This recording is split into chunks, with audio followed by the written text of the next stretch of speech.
He is looking very festive. And if he picked up B3, we're going to see some fireworks. That is very true, my friend.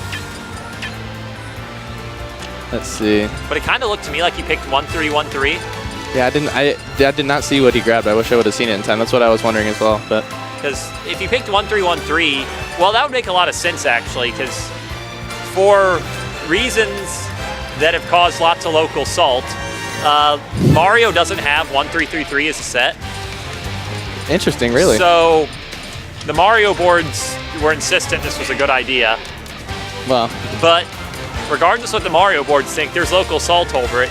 So he probably wants to make sure he has high pressure flood for the Little Mac matchup. Yeah, that makes sense. As long as he can keep him off stage, if he can hit him when he's off the ledge, and I mean, Little Mac really has no chance. Yeah. I actually really do like Scalding Flood as a move in general, unlike everyone else around here. But in this matchup, yeah, high pressure flood is a very important tool. Yeah, I agree. Completely agree. Me? Okay. Got it? See how it keeps dropping? Yeah. You can adjust it right there.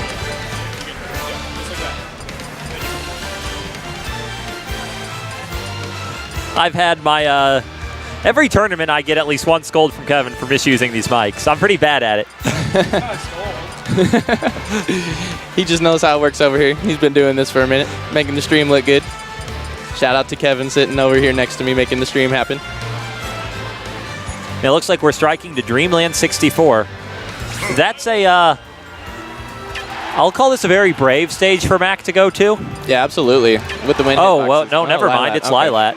This makes a lot more sense. Yeah, absolutely. I was going to say could be very potentially bad for Little Mac. Yeah, it's not just the wind, but the platforms. Little Mac can't full hop onto Dreamland platforms, unlike Battlefield. That's right. That's right.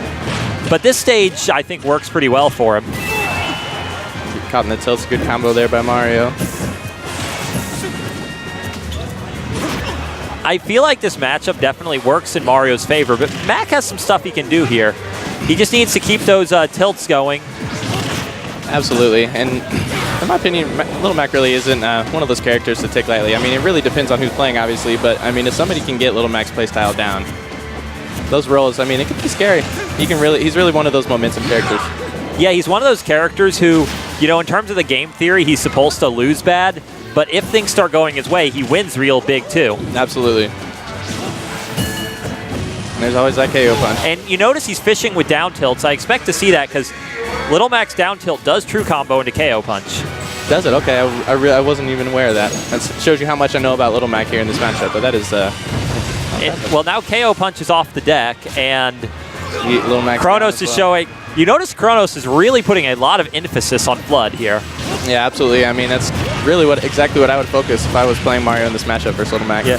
His philosophy is at low percents he can just get a grab and get Mac to pretty good damage, and then he can just try to use his wind and water moves to just force Mac out of there. Just push him right out, exactly. And you can see it, he's just fishing for it constantly. It's any throw that he's getting, he's looking to just push him right off. Though what I really would like to see from K0hta here would be just a little more of that safe F tilt, because Mario's wind and water moves aren't that quick to come out, and a lot of the stuff Kronos is throwing out isn't really safe. That is very true. If he can manage to make his way around it or try to read or adapt to his playstyle, then he could definitely come in with some, I mean, anything with Little Mac that he can roll into him with on stage. Yeah. It's like, I feel Little Mac's at his strongest when he just kind of walks forward throwing out tilts. Yep. Because they're fast, they have armor, they do lots of damage, and they just create situations. Right now he's really loving that down smash, which is a powerful button, but I don't feel like it's the answer to the tactics Kronos is showing us. Yeah, definitely something he could potentially adapt to here. We'll see. Just barely making it up there. Okay, I see you, Little Mac. And the big danger for Mac here, too, is even if he got...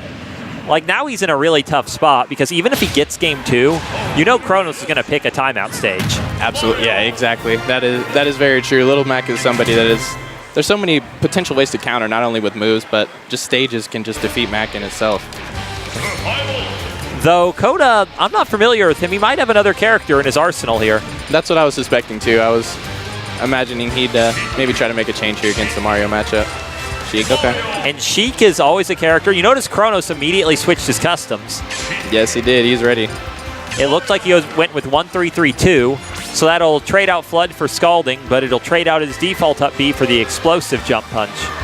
Explosive jump punch, okay. I see. He was actually having a discussion with Cubones about this matchup and explosive jump punch earlier. Apparently in his first trip through bracket, this is what he used to get past Ping Warrior, because even though Sheik is so much more oppressive than Mario, similar attack speed, but just better limbs, the kill differential when Mario is just fishing with this. Yeah, that makes perfect sense. Though I don't know how I feel about this stage for Mario. You know, against Mac, this would have been great, but against Sheik, oh, he probably picked this and then Sheik came out. yeah, and I was actually talking to Ping Warrior a little bit earlier today, and he actually was not in favor of Dreamland for Sheik himself. I know there's other Sheik representatives here, but he was talking a lot about how some of the win boxes can actually interrupt some of the combos that Sheik tries to throw out as well. So, I mean, that goes for a lot of characters, but I just feel like as a character with both mobility and projectiles, the wind can only help Sheik. yeah, that does make sense, especially with the projectiles. Because if you're a slower character without projectiles, the wind inhibits your movement relatively more, and you can't actually get to them through the wind. Yeah, that's very true. Very true.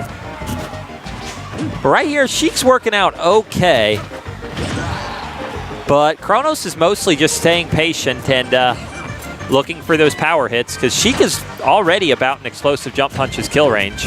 Yeah, absolutely. And Sheik is moving around the map well, just kind of lack of approaches, and Kronos really isn't falling for his tactics at all. He's just staying patient, staying in shield when he needs to, and just trying to punish. Though I don't feel like K0hta's Sheik is really representing Sheik's chase game. I agree. Like, he's doing a lot of things in neutral that are making him kind of awkward to hit, but he's getting those grabs, and he's just not getting a convert off them. And those converts are really what make Sheik the tournament force she is. Absolutely. See what he can pull off here. We've really got a very even game going on right now here in the first act.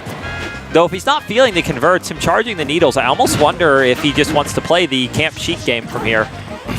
It's almost what it's seeming like. I really haven't seen him throw the needles out, if at all. He backed up to charge them, and then he just kind of gave up on them. Okay. A little early there, but...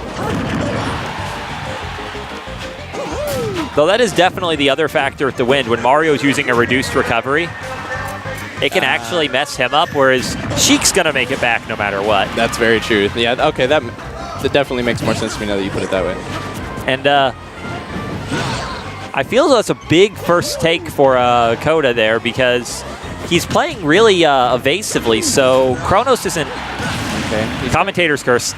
Right.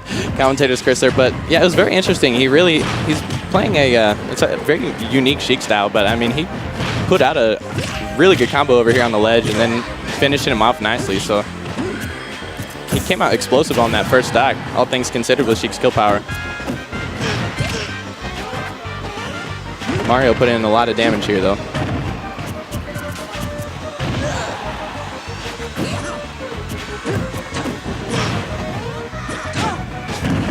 I feel like Kronos says, well, he gained a lot of goodness. confidence, and by stock 2, he kind of had a read on the unique Sheik style, and he eventually found that up B he wanted all game. Yep, he did. He did, and I think it was definitely a good idea to go for the counter pick, but unfortunately, that Mario knew the customs, knew how to adapt to the matchup, and... Yeah, I think if he'd stayed Mac, that would have ended much faster and worse. Absolutely, absolutely. Yeah, definitely a good idea to at least counter pick. Especially with Dreamland picked.